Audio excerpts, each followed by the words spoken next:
రేపు ఎన్నికల్లో భాగంగా రేపు వైఎస్ షర్మిలారెడ్డి గారు కర్లపాలెం అంబేద్కర్ సెంటర్లో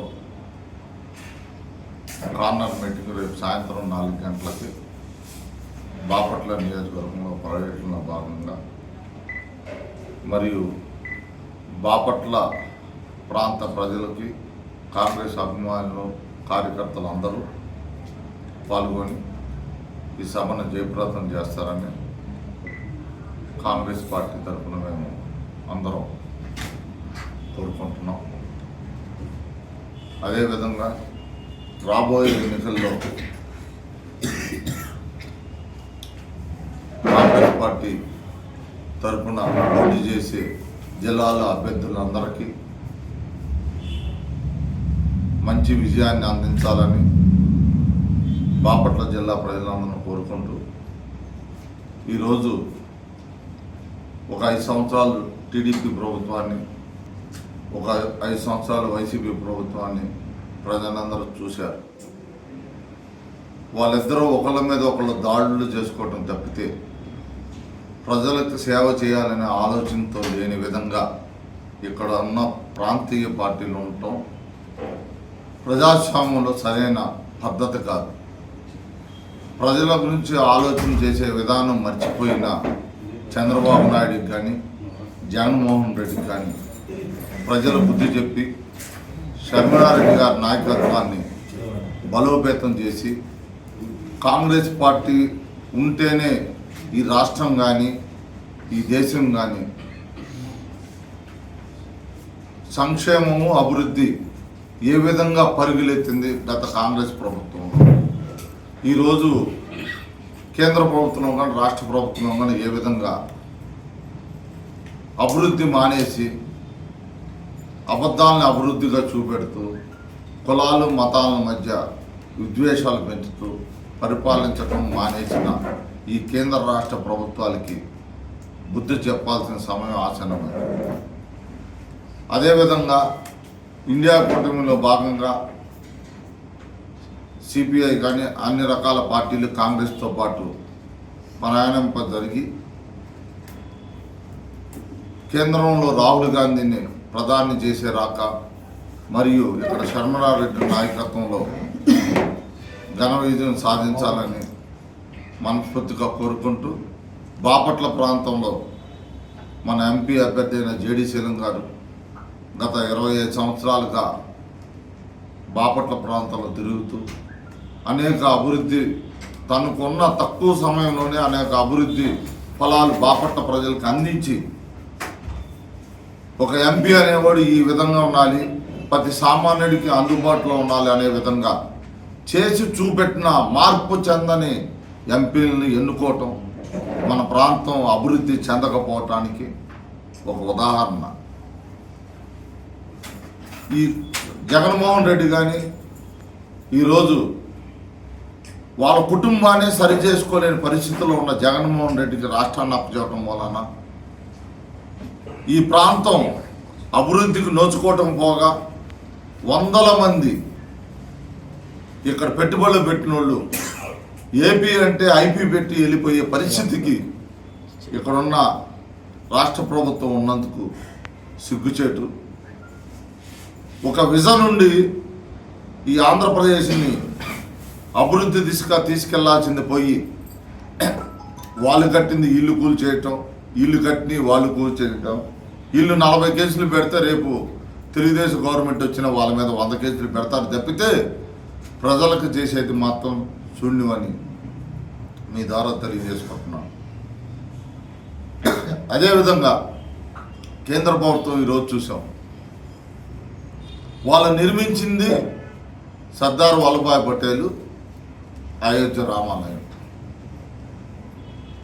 ఒక 11 రాష్ట్రాల్లో వందే భారత్ లాంటి రైళ్లు పెట్టి 11 రాష్ట్రాల్లో బీజేపీ సభలు ప్రజల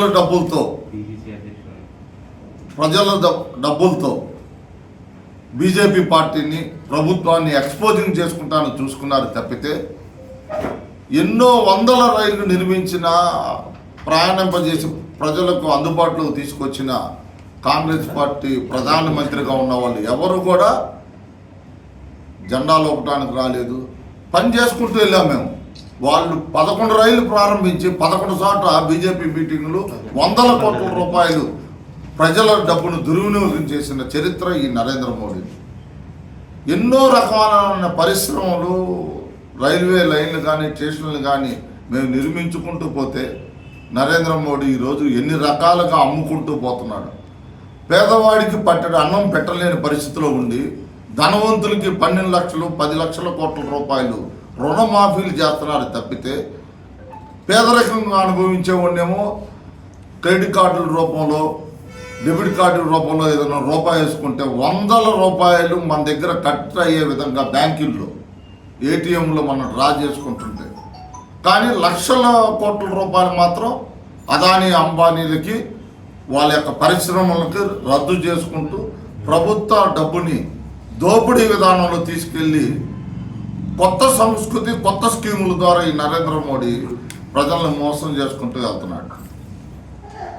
ఎప్పటికైనా మతాన్ని, ధనాన్ని నమ్మకుండా ప్రజాసేవబద్ధంగా పరిపాలించే కాంగ్రెస్ పార్టీని అందరి మనసుల్లో మాత్రం ఉంది. కానీ దయచేసి ఈ రాష్ట్రాల్లో డబ్బులు తీసుకోనని చంద్రబాబు చెబుతున్నాడు, జగన్మోహన్ రెడ్డి. అసలు డబ్బులు తీసుకోనని ఈ రాష్ట్ర ముఖ్యమంత్రులే ప్రజలను తప్పుదోవ పట్టిస్తుంటే ఈ సమాజాన్ని ఎవడు మారుస్తారు? ప్రజలకి మనం ఇచ్చే సందేశం ఇదేనా? డబ్బులు తీసుకోండి అవతల అని ఇండైరెక్ట్గా చెబుతున్నారు. మరి ఎలక్షన్ కమిషనర్ వీటి మీద చర్యలు ఎందుకు తీసుకోవట్లేదో అర్థం కావట్లేదు. డబ్బులు తీసుకున్న ఓటర్లను డైరెక్ట్గా బహిరంగ సభల్లో ఒక ముఖ్యమంత్రి, ఒక మాజీ ముఖ్యమంత్రి వాళ్ళ మీద వీళ్ళ మీద వాళ్ళు చెబుతున్నారు. మరి వాళ్ళ మీద ఏ చర్య తీసుకోలేని పరిస్థితుల్లో ఎలక్షన్ కమిషన్ ఎందుకుందో, ఏం జరుగుతుందో కూడా తెలియట్లా. దయచేసి ఎలక్షన్ కమిషన్ వాళ్ళకు కూడా మేము కాంగ్రెస్ పార్టీ ద్వారా ఒక వినతి పత్రాన్ని ఇద్దామనుకుంటున్నాం. వీళ్ళ మీద చర్య తీసుకోవాలి.